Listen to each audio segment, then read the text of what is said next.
ভালো কাজ ভালো ইচ্ছা হয়, আবার খারাপ ইচ্ছা হয়। আমাদের ভালো কাজ করার ইচ্ছা জাগে, আবার খারাপ কাজ করার ইচ্ছা জাগে।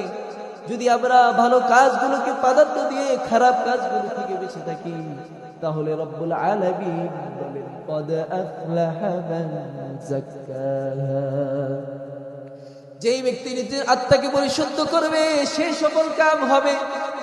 সূরা নাজিয়াতের 40 নম্বর আয়াতে রব্বুল আলামিন বলেন ওয়া আম্মা মান খাফা মাকাম রাব্বিহি ওয়া নাহা নাফসা আনিল হাওয়া, আর যে ব্যক্তি আল্লাহর সামনে দাঁড়ানোকে ভয় করে, আল্লাহর সামনে দাঁড়ানোকে ভয় করে নিজে যাবতীয় গুনাহ থেকে বিরত থাকে, নফসের যাবতীয় চাহিদা থেকে বিরত থাকে, ফাইনাল জান্নাতা হিয়াল মাওয়া, নিশ্চয়ই একমাত্র জান্নাতেই হলো তার আশ্রয়স্থল। জোরে বলেন সুবহানাল্লাহ। এজন্য আমাদের মাঝে যে নফস আছে, নফসের তিনটা স্তর আছে। তিনটা স্তর সম্পর্কে আলোচনা করব, কিছুটা আলোচনা করে আমি আমার আলোচনা শেষ করব। এক নম্বরে রব্বুল আলামিন সূরা ইউসুফের 53 নম্বর আয়াতে বলেন ওয়া মা উবারিউ নাফসি ইন্নান নাফসা লাআম্মারাতুন বিসসূই ইল্লা মা রাহিমা রাব্বি ইন্না রাব্বি গফুরুর রহিম। সুবহানাল্লাহ। হযরত সাইয়্যিদুনা ইউসুফ আলাইহিস সালাম বলেন, আমি আমার নিজের আত্মাকে নির্দোষ মনে করছি না, নিজের আত্মাকে নির্দোষ দাবি করছি না।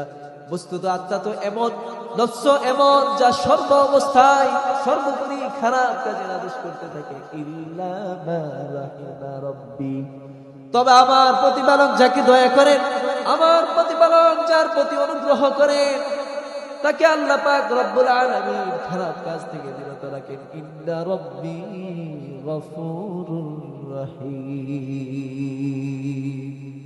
নিশ্চয় আমার রব অত্যন্ত ক্ষমাশীল, অতিশয় দয়ালু।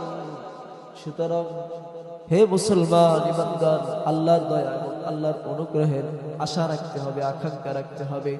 নিজের নফসকে কন্ট্রোল করার জন্য বারবার আল্লাহর কাছে তওবা করতে হবে, আল্লাহর কাছে নিজের কৃতকর্মের জন্য তওবা করতে হবে, আল্লাহর কাছে নিজের কৃতকর্মের জন্য গুনাহের জন্য পানা চাইতে হবে, নফসে শয়তান থেকে বারবার পানা চাইতে হবে।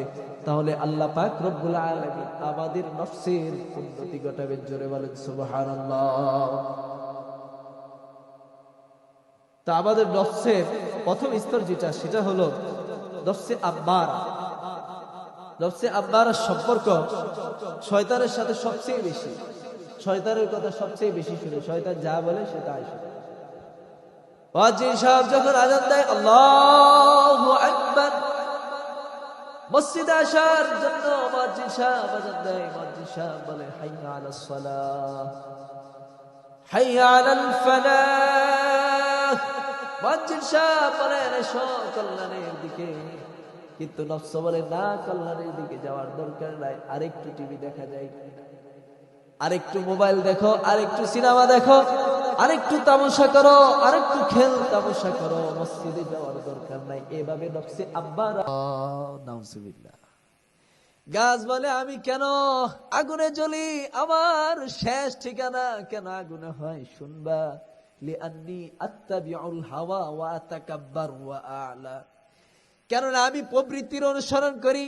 বাতাস আমাকে যেই দিকে নেয় আমি বাতাসের সাথে চলি, আমি অহংকার করি, উপরের দিকে উঠি। ওয়া আ'লা, আমি উঁচুতে উঠি, উঁচুতে থাকি। এই অহংকার এবং আত্মগর্বের কারণে এবং প্রবৃত্তির অনুসরণ করার কারণেই আমাকে সর্বশেষ মাটির আগুনে পড়তে হয়। জোরে বলেন ঠিক কিনা? কাঠ দিয়া একটা চেয়ার বানালেন, চেয়ারটা কি সারা জীবন থাকবে? সারা জীবন থাকবে চেয়ার? থাকবে না, এক সময় জ্বলে পুড়ে সর্বশেষ এটাকে লাকড়ি ছাড়া আর কিছু বানানো যাবে না। এই জন্য প্রবৃত্তির অনুসরণ করবেন। রব্বুল আলামিন বলেন ওয়ালা তাত্তাবিউ খুতুওয়াতিশ শাইতানি ইন্নাহু লাকুম আদুউম মুবিন, তোমরা প্রবৃত্তির অনুসরণ করো না, শয়তানের পদঙ্ক অনুসরণ করে চলো না। নিশ্চয়ই শয়তান তোমাদের প্রকাশ্য শত্রু, স্পষ্ট শত্রু। সুতরাং শত্রুকে বন্ধু বানিও না। রব্বুল আলামিন যেই পথের দিশা দিয়েছে সেইভাবে চলার চেষ্টা করো। দ্বিতীয় নফসের যে স্তর, সেটা রব্বুল আলামিন সূরা কিয়ামার 2 নম্বর আয়াতে বলেন, ওয়ালা উকসিমু বিন নাফসিল লাওয়ামা। নফসে লাওয়ামা হচ্ছে ধিক্কার দানকারী নফস, যেটা সবসময় আপনাকে ধিক্কার দিবে। আপনি একটা অপরাধ করবেন, নফস বলবে কেন অপরাধটা করেছ। আপনি একটা গুনাহ করবেন, নফস বলবে কেন গুনাহ করেছ। আপনি নামাজ ছেড়ে দিয়েছেন, নফস বলবে কেন নামাজ ছেড়ে দিয়েছ। এটার নাম কি? নফসে লাওয়ামা। যদি নফসে লাওয়ামাকে শক্তিশালী করতে পারি, প্রতিদিন যখন ঘুমাতে যাব বাড়ি সে মাথাটা রাখবো, সারাদিন কি আমল করেছি সেটার যখন হিসাব নিব, আর খারাপ কাজগুলোর জন্য নিজেকে ধিক্কার দিতে থাকবো, ধীরে ধীরে আমার নফসে আম্মারা দুর্বল হয়ে যাবে আর নফসে লাওয়ামাটা শক্তিশালী হয়ে যাবে। এক সময় এমন পরিস্থিতি হবে, আল্লাহ পাক রব্বুল আলামিন আপনাকে নফসে মুতমাইন্নার মতো নিয়ামত দান করবেন। জোরে বলেন সুবহানাল্লাহ। এরপরে রব্বুল আলামিন কোরআনে তৃতীয়বার নফসের তৃতীয় স্তর বর্ণনা করেছেন সূরা ফাজরের 27 নম্বর আয়াতে, ইয়া আইয়াতুহান নাফসুল মুতমাইন্নাতু ইরজিই ইলা রাব্বিকি রাদিয়াতান মারদিয়া ফাদখুলি ফি ইবাদি ওয়াদখুলি জান্নাতি। জোরে বলেন সুবহানাল্লাহ। রব্বুল আলামিন ডাক